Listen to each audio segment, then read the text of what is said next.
Welcome to the Holiday Hangover. Handle your returns like a pro. I'm AJ, Marketing Director here at Descartes, where we will unlock e-commerce growth with world-class warehousing. And today we're going to be diving into the world of online returns and why returns management is so important for your business, as well as getting into some practical tips for you to become more efficient and more effective in handling your returns. Introductions. I'm joined by our esteemed panel and cornerstones of the e-commerce community, Swanky and Starshipit. Sean and Hawk, you'll do a far better job of explaining who you are and what you do than me. So Hawk, over to you. Thank you, AJ. Appreciate you having us on here. So my name is Hawkan, but please call me Hawk. I'm the partner manager at Starshipit. I've been at Starshipit for now almost 8.5 years now. So I have come from a previous to Starshipit. I was involved with a carrier selling cross-border international freight for both B2C and B2B. So I've had a bit of a history in logistics, and returns, big topic for me. We've done a lot of work in this area at Starshipit over the last couple of years, which I've helped the product team with. I had a lot of conversations with hundreds and hundreds of retailers on shipping, and this is obviously a big part of it. Awesome. Over to you, Sean. Yeah, thanks for having me on, AJ. So I'm Sean Clancy. I'm the Managing Director of Swanky's ANZ office. Swanky are a full-service Shopify Plus agency. Started out in the UK, now reaching more and more of a global footprint as we head into enterprise. And as you said, Hawks absolutely hit it on the head. You sell more products, you get more returns, and they absolutely sabotage margin. So we want to protect our brands and inform everyone that's not doing the smart things. So thanks for having me on. Great. A little taster of what's to come about margin erosion there. Just to set up with some context, why should we care about returns so much? I think in the e-commerce space, it is pretty obvious. But returns for e-commerce represent a significant challenge for retailers. Returns rates for e-commerce reports out there can reach 30% quite regularly, whereas in that stark contrast, 8 to 10% for in-store purchases are the regular. So there's a much deeper problem for e-commerce, as well as the cost of handling those returns. And the holiday season just amplifies this issue. Again, up to 60% of all returns occur after those peak shopping periods. So managing those returns effectively is going to be absolutely critical in those periods where you're already giving away probably quite a bit more margin than you're used to with discount on product. As I said, this affects not only product margins, but also operational workflows, inventory management, and customer satisfaction. You've worked so hard to get that customer through the door, give them a great service. And if your returns if they have to return something for a legitimate reason and your service isn't up to scratch, they're going to leave a disgruntled, dissatisfied customer and spread that word.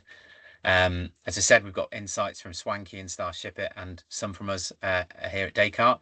So we want to, in this discussion, explore how retailers can navigate the complexities of return management during peak season, but also give some very, very practical advice on how to mitigate those risks, not just by throwing money at the situation. So first section, we talk about the returns landscape. We'll start with you, Sean. How significant is the issue of returns for e-commerce today, and what trends are driving its impact on retailers? Yeah, it's huge. I mean, there are new benchmark expectations set by digital native brands from brands like Allbirds, which have grown and grown on Shopify, and all the other brands that follow on from that. So they've really set an expectation that if you're giving people a poor return experience, it's so costly to brand perception. You're lowering consumers' future LTV, dropping advocacy, and ultimately, call it how it is, you're shooting yourself in the foot. Obviously, Amazon continues to standardize and set high expectations globally. It built that reputation in Europe, it built that reputation in America, and now it's building that reputation in Australia. So brands down here across APAC are really having to pick their game up. And then transport and labor costs, I think everyone realizes it, but everything's getting more expensive. So anywhere you can mitigate that cost to process returns through a reverse logistics piece and your acquisition costs are going up. At the end of the day, as you touched on, margin erosion is happening everywhere, and anywhere that you can protect it, you should. So fuel efficiencies, keep customer happy, prompt them to repurchase and maintain whatever revenue you can. That's a win. I think as well, these have been issues for quite a while now. And Hawk, moving over to you for the same question, it's not going away anytime soon, right? No, exactly. And actually, I'll just start by saying, look, if you're a new retailer or you're thinking about getting into, retail and listening to this, this is actually a really, really scary part. But please don't let it put you off business. Get stuck in. There's ways and means around it. But yeah, it is, and you're quite right. It's a changing landscape. I think it is evolving, but it's certainly not going away anytime soon. And how significant is it? I suppose, as you said, we're in the realm in Australia, certainly in the realm of about 30% return rate. And of course, different verticals depending on which you're selling. Fashion being obviously probably even slightly higher than that, particularly around the holiday season. So it is really, really massive. And I think I read the other day that in the US at least, it was $1 billion last year was spent, basically on return shipping. And so that just sort of speaks to the actual volume of it. But also from the environmental perspective, of course, I probably don't need to say this, but the other big one that I did read was over 2 billion kgs of return goods ending up in landfill each year, just in the US, by the way. All right. And many of it just can't be resold due to damage or even like seasonality, which really gets me, hygiene reasons. And so what's driving it, as Sean said, a big one is the transport and labor costs that are associated with it. And also the expectations that are being set by some of those higher, bigger ones. I think about retailers like ASOS and the Iconic, and it's really a matter of over the years, they've really trained these consumers to be big returners. And as an industry, it's, made a bit of a rod for our own back by really promoting this so hard and, free returns. I guess the good news is I think the landscape has changed. The other aspect to it is obviously an increase in fraudulent behavior, which is also on the rise. I think I read the other day about 1 in 10 returns has a fraudulent component to it, whether it be it wasn't delivered or, it's damaged or whatever it might be. So yeah, there's a lot of stuff that's driving that massive issue, and there's multiple layers of what trends are driving that. I think from our perspective here at Descartes, there's not really much to add in there. We've talked about the huge increase compared to in-store for online returns rates, and I think just building on your point there, Hawk, around like training the consumers, they've also been trained for heavy discounted periods as well. Depending on, again, like verticals, which retailer you are, if you kind of subscribe to sale periods or not. And more often than not, there isn't that understanding that the returns part of that discounting has been taken into the business model and the P&L. So looking at it from that perspective, I think it's going to be super important for businesses to actually break it down on that, like that granular level of the margins with returns considered. I think the other thing that the trend that we are seeing is just the sheer options for returns now. It's not just simple like return and exchange. Again, like customer expectations, they want instant refunds, instant exchanges. They want product in their kind of house where they've ordered it the next day, the day after, if it's the wrong size. So those expectations are through the roof, and for the retailer, it's really difficult to process those returns in time, get them ready for resale. Also, the visibility into returns of when you are expecting stock is really, really challenging, especially if it's being returned to store or returned to marketplace. It's a lot more complex now than it probably was 5 years ago. What are the customers expecting from retailers now in terms of returns? And how does that clash with the operational realities of fulfilling those expectations? Sean, we'll fire it over to you. I mean, obviously we think about omni-channel retail, and there's that expectation of buy online with the return exchange in store model. I think the thing that's been cropping up for us with some of the bigger merchants we're chatting to is it's so hard and expensive to set up with legacy architecture. and often a very manual process. So we're finding that to be both something that is an expectation, but is costly to implement for those bigger and badder legacy retailers. Huge benefit there, though, obviously, is it does speed things up. It does give you a second bite at the consumer to upsell, cross-sell, and give yourselves that secondary hit. So that's great. Obviously, for a Shopify Plus agency, Shopify POS. Woo. Secondary one, free returns. It was an option. Now it's an expectation. I think the really key thing here is it's up to your business to decide whether that is an open slather policy or only on full price items and certain conditions there. Again, it's expectation management. And then extended return windows. Again, it may be an expectation, but it does allow for more returns and they cost money. You've really got to crunch your numbers. And I think a lot of businesses, unfortunately, have been a little bit too cheap following the crowd, and it's really costing them. And again, touching on that infrastructure change piece around enterprise retail, it's only getting more expensive, guys. If you don't bite the bullet soon, it's only going to become more and more costly, both in the changeover cost and the opportunity cost. So, yeah, those are the top of mind ones for me, AJ. To put you on the spot here, when you look at opportunity cost, how do you see that from Swanky? Like, is that something that you talk about when you kind of pitch to customers of like the cost of doing nothing? Every day, whether that's from an omni-channel retailer or legacy infrastructure, the inability to affect change costs you money. So whether that's across omni-channel, whether that's pure retail, e-com, or the whole kit and caboodle, the reality is, again, it costs you money, whether that's in staff costs, technology costs, or just being stuck in the mud. So yeah, all the time, AJ. Hawk, over to you. Free returns, as we said, not going anywhere. It's definitely an expectation. What pain's that giving retailers? Yeah, 100%. So yes, it is an expectation, and it has been for a wee while. But as I said, I think the tides are changing now. And led by some of those bigger retailers. And I think we are going to see, as an industry, if everyone starts doing, I think it's a hard genie to put back in the bottle, but I think we've started it, and I personally think it's a great thing, because you are having to balance. It is such a massive cost, and you've got shrinking margins on all of this, and we've just trained the customers to around bracketing, or also called wardrobing, buying multiple sizing with the absolute intention of returning things. So that's a big one. I think an expectation. And that's the pain that comes with it.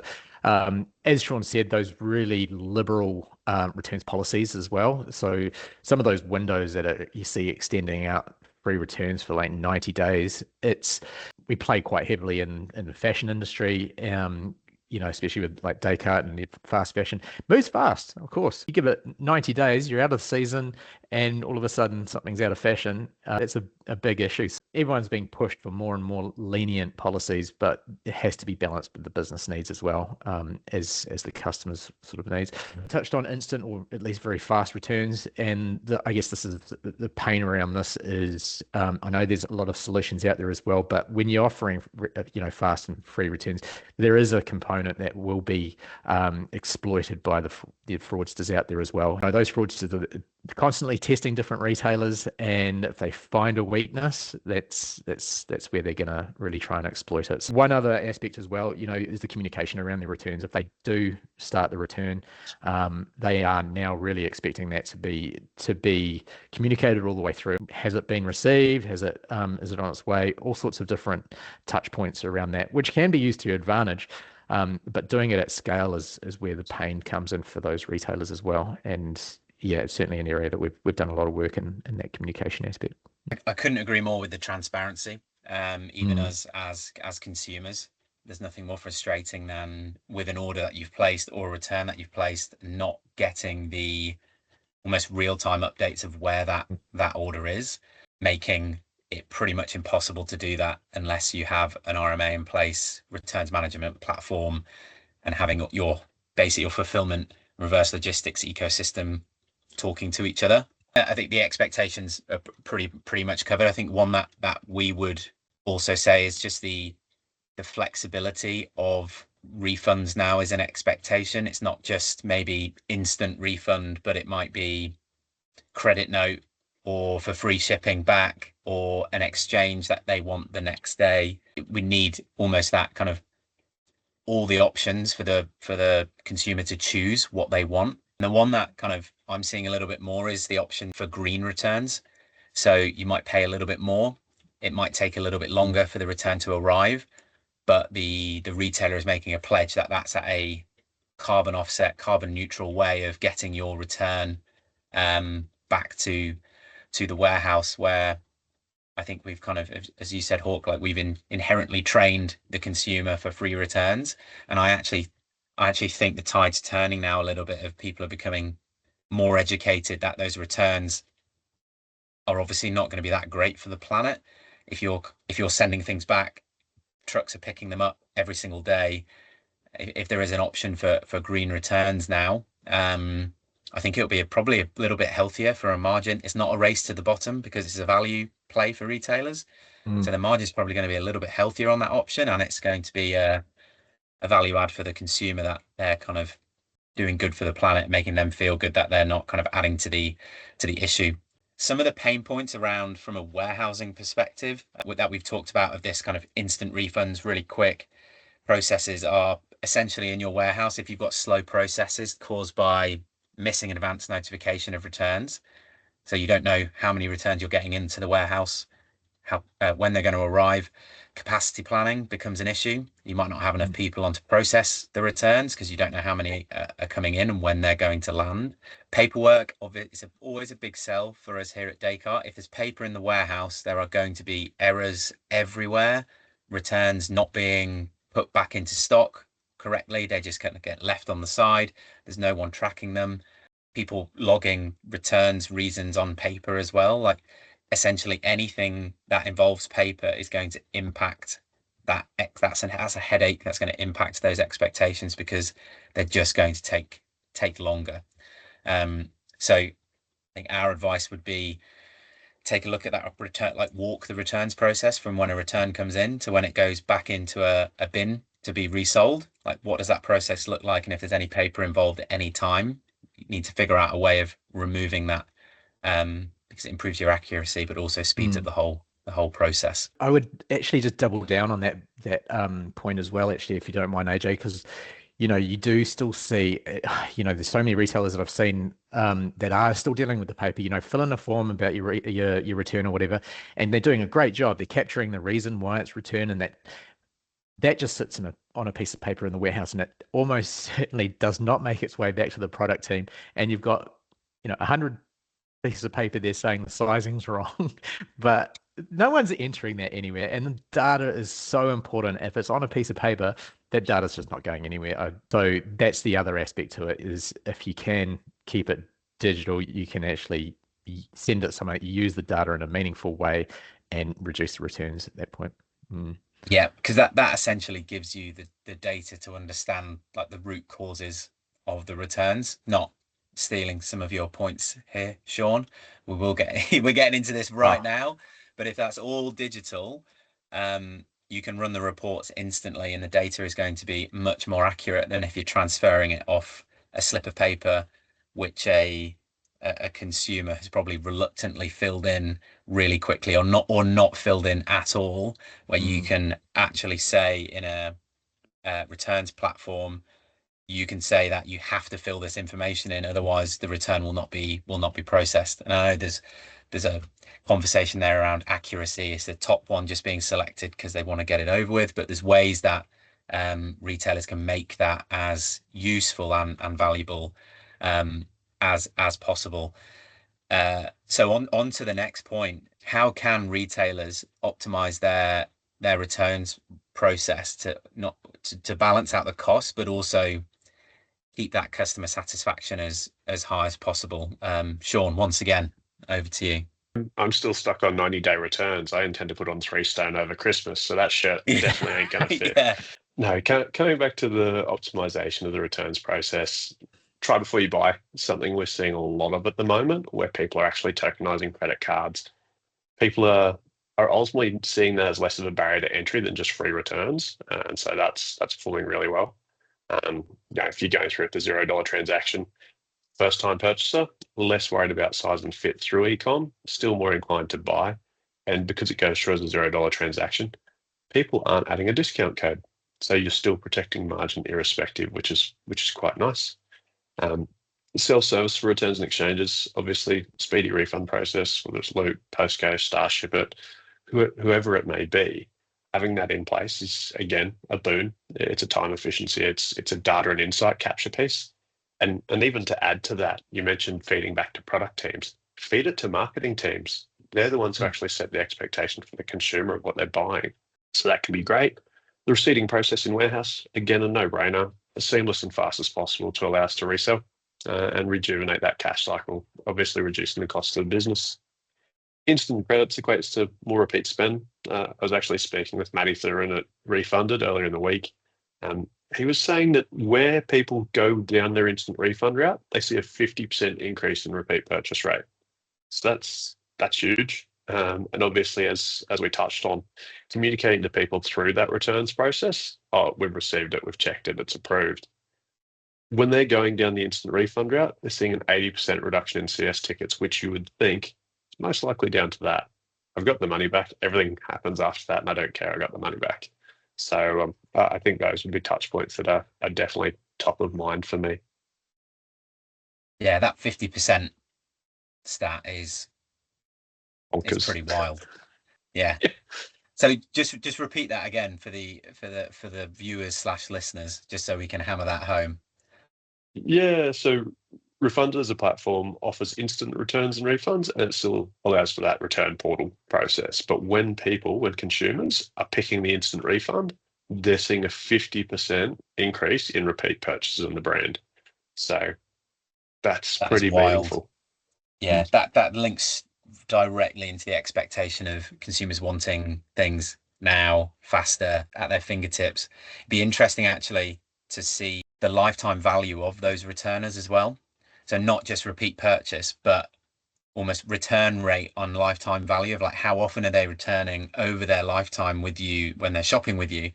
Because if you're providing, it might cost a little bit more if you're offering a really good returns process, multiple options, instant refunds. But if you're offering those services, the lifetime value of your customers could. So that's a report to run. Try before you buy is taking off, as Sean said. So, Hawk, is that something that you're seeing as well, being something that we've got to be mindful of? Yeah, it is. It is. I think particularly if you've got a product that is really lending itself to that bracketing, it's a good one to lean into. There's costs that come with it, but I think at the same time, you can either, try and avoid it, or you can really lean into it. And, we've obviously try with Mirror, a partner of ours, but also we've just partnered with Delivery in Person, who actually has a service where they will bring it to your house. Here's your 3 bikinis. They'll go wait in the car, and they'll take back what you're not going to, and that's just one delivery, and they're returning. So it saves a lot of back and forth and picking up. So I think there's a huge advantage to that as well, as far as cost, but also the environment, for sure. So it is something that there's a certain amount of retailers leaning into. And of course, the other one, as far as best practices go, of course, there's a lot of technology out there that is willing to help in this area. And as Sean said, lots of different apps. I think it's, as far as Shopify goes, it's such a huge category in the App Store at the moment. But as I said, we have done a lot of work in this area as well. But being able to remove and enable your customers to do as much of that process as possible digitally, without having to go back and forth with photos and approvals. So whether it's using Starshipit or using something else, what you want to look for in a platform that's helping you with returns is, I would say, is finding a platform that really helps or enables you to mirror your returns policy instead of the other way around, having to make your return policy fit into the platform that you're using. So, having a really powerful rules engine around that, instead of having to train 1 million people on when and when not to accept a return, is going to be a big one. And of course, as we sort of talked about, that sort of can encourage people down the exchange credit route rather than necessarily the refunds route. And of course, we want to keep that sale. And don't get me wrong, credits also come with the issue as well of, credits become a liability on the books. I think it's 3 years you have to actually keep credits on the books. So there's lots of things, but I would say having a platform that can help you sort of direct people down that route is really helpful as well. So yeah, using the technology and that would be a big one. It's an obvious one, Awesome. but I think for people watching and or listening, it's really important to run the numbers as well. So have your kind of non-negotiables of what your returns policy, and look for platforms that we've mentioned: Starshipit's return platform, Refunded, Loop. There's a lot of amazing returns platforms out there. Look at your returns policy, and if you need to find a platform that mirrors that or has the ability to mirror that, but also run the numbers. You might be working in an industry where returns isn't actually that prevalent, and you might have, we've got some customers in the States who's hardware and mower parts. Not a lot of those are returned because a lot of them are used before, and then they are non-returnable. So returns platforms or returns not actually a big deal for them. So look at the percentage of your product that is returned, the time it takes, the money that's lost, and run the numbers before committing to a bit of tech. And also, we say it all the time in our sales process, have someone who's going to be a champion and to manage that whole process. Otherwise, that bit of tech might just gather dust, not get used, and you're not really solving the problems. So some points from us: run those monthly returns reports. If you are using a platform to capture the data, or even if you're not, you will probably run monthly reports on your ad spend. You'll run monthly reports on your warehouse, or weekly reports. Do the same with returns. Treat it as the same level of importance. So that would be a bit of kind of advice for us for retailers. As we said before, isolate the manual processes, look to automate them. An RMA will solve a lot of those for you. Speed of resale, that's something really, really important, especially if you operate with product drops where a product gets hot. You want to, if you sell out within 3 days of that product launching, and then it takes 2 weeks to return, you need to get that product online immediately to try and capture the demand for that product before it loses its heat. So that's something that's really, really important. Some customers of Descartes Peoplebox, they actually have a returns wall right by where the returns are processed, so they don't go back into the bins. They're right by the returns wall, and they've got their picking, basically their picking methodology, their algorithm set up that if someone orders that product, it gets picked from the returns wall first instead of going back into the original location where a new item is going to be kind of removed. So those really small things of speeding that up, because as soon as you get a product back in stock, you want that email going out to everyone that they've got one in stock, and then you want to be shifting that as quickly as possible to capitalize on that demand. And the last point that is again quite it's an obvious one, it's a simple one, but something that can be done really quickly is just make sure in optimizing your returns process, train your returns, the people in your warehouse that handle the returns, just train them really, really well and thoroughly. Don't just expect someone to come in and be able to do it. So sit down with the team, what's working well for them, what's a challenge for them, and actually start to listen to their feedback, because you'll be surprised at some of the optimizations that they'll be able to just tell you, of even how the returns bench is set up, of how if you need to steam something and then repack it, and the steam is 5 steps away from the bench, that 5 times hundreds every week, thousands a month, it's all going to add up. So talk to those people, because they will hold some, and that's going to cost you absolutely nothing. No implementation of tech, no nothing. Just have a conversation with your team. Good way to get the steps up, though. Yeah, exactly. Yeah, exactly. I might have to do a company walk after removing those steps. We're coming to an end now. We've already had a lot of value, hopefully valuable conversations around what retailers can do. We always like to look ahead. We're at the kind of the end of the year when we're recording this. It'll be beginning of the year when this is coming out, where we're kind of planning. Annual planning is happening. What does 2025 look like? So to you, Sean, again, we'll keep with tradition. What trends or innovations do you see shaping the future of returns management in the e-commerce space for next year? Yeah, I think it's part technology, part process of experimentation and change. So I've touched on the instant refund piece. I think that's a no-brainer coming off peak. You want to protect that revenue peak as best you can. I think as we come out of peak and people are still making those considered purchases, first purchases, and new users coming to brands are harder and harder to convert. So I do think try with Mira. I think Harper also have an equivalent product. Get in there, make it easier for users to test out your brand for the first time via ecom. And obviously that $0 initial charge and the lack of discount usage, protect margins on first purchase. You're not discounting to get that first sale. Perfect. I think Shopify POS. I'm a Shopify fanboy. At least I'll acknowledge it. It does simplify omnichannel returns and exchange management. It does give you a single view of customer. That's bloody powerful, particularly as we touched on, obviously getting size and fit right early in a customer's relationship with the brand, which loops me back to a CDP piece that we have seen with a number of merchants. Those customers that shop in store early in their exposure to a brand do typically have less returns, higher LTV, and a hell of a lot more contribution margin.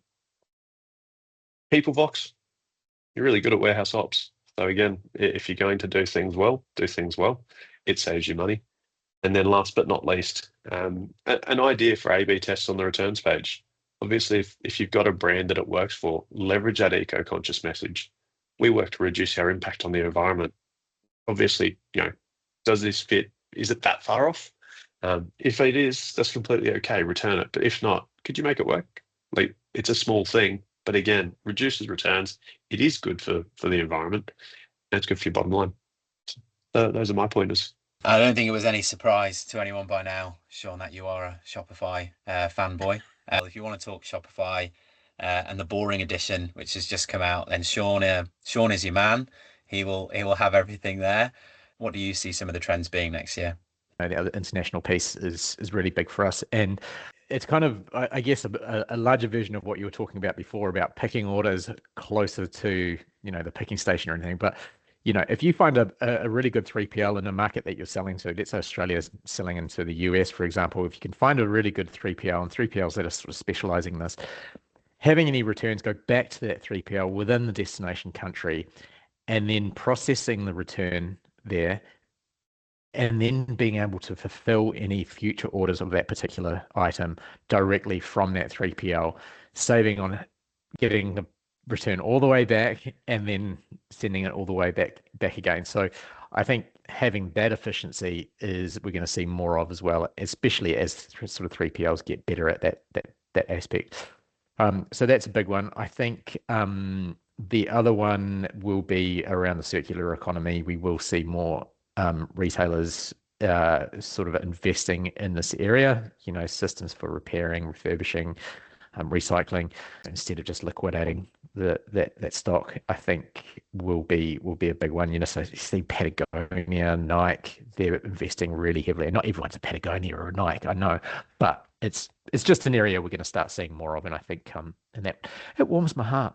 I also am going to give a big shout out as well. Of course, there's all these apps out there, but the order editing, if anyone's come across that is a huge one that is actually reducing not only customer service tickets, but the amount of returns, people being able to change an order, whether or not they've just made a mistake on what they put in the card or different sizing or whatever. They do get a chance actually to amend that mistake before it actually comes out in the first place. So that's a really good one to look into as well. And that, again, that's the sort of stuff that will save you money.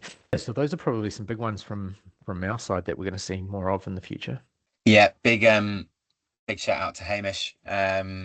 for order editing. It is, I think it kind of comes on to some, a few of my points around, I think a trend next year is going to be giving the power to the consumer.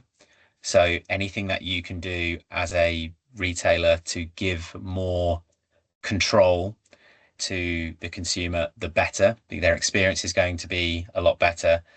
And your experience is going to be a lot better as a retailer because you are giving as much control to the consumer to make the right decisions, changing addresses, add something in. My second point around I think trends, I think there's going to be a trend towards like making returns profitable. We've talked a lot here around like returns are costing you money and eroding your margin. I think maybe next year we're going to actually see the inverse of that with we've talked about there around like 50% repeat purchases and like offering really, really good returns, like flexible returns features. I actually think that is another touch point for you as a brand and a business to provide a great customer experience to bring people back. Like there could be a shift in mentality of if people are returning to us, that's great because that's another chance to prove to them how amazing we are and why they should continue shopping with us for years to come. Talked about it previously, but just paperless returns, like paperless everywhere. A trend that's probably just going to be table stakes by the end of next year. But if there's paper in your system, that has to go. And then potentially the last thing, as we talked about, it might not work for every brand. But personalizations on one hand is amazing. It might add some complexities into actually personalizing the item. But if you can do that, offering personalization can be quite a high margin value add to your whatever you are selling, but also it eradicates the returns because as we've talked about consumers being trained in certain ways, if you personalize something, put a name on the back, get an initial stitched in on a t-shirt. One of our great customers in the UK, Bully Billows, who are canine accessory brand, they offer personalization of the dog name on the collar. Obviously customers are ecstatic with it. It's a great product, great finish, but also it's a more secure sell that that's staying sold and will not be returned. So the exploration of how to bring in personalization to your warehouse and obviously make that talk to your WMS and your whole ecosystem, I think it's going to be something that we see maybe a lot more of next year. And that concludes our brief chit chat on returns and why they're going to be so important for I keep saying next year because we are in currently December, but this year as you are seeing it. Last kind of pitch for Starshipit and Swanky from our side. These guys are invaluable partners in ANZ. Anyone who's on Shopify, anyone who's shipping probably more than 5 orders a day, like get and see these guys. Like you'll be astounded at what the offering that they have, and not just that they're great guys, and if they can't help you, then they'll definitely point you in the direction that they can. We'll put all the links below for wherever you're watching this to get in touch with us, and if there are any questions, then we look forward to seeing them. Thanks guys for coming on. It's been great. Thanks AJ. Cheers Sean. Yeah, thanks AJ. Good to see you, Hawk. Cheers chaps.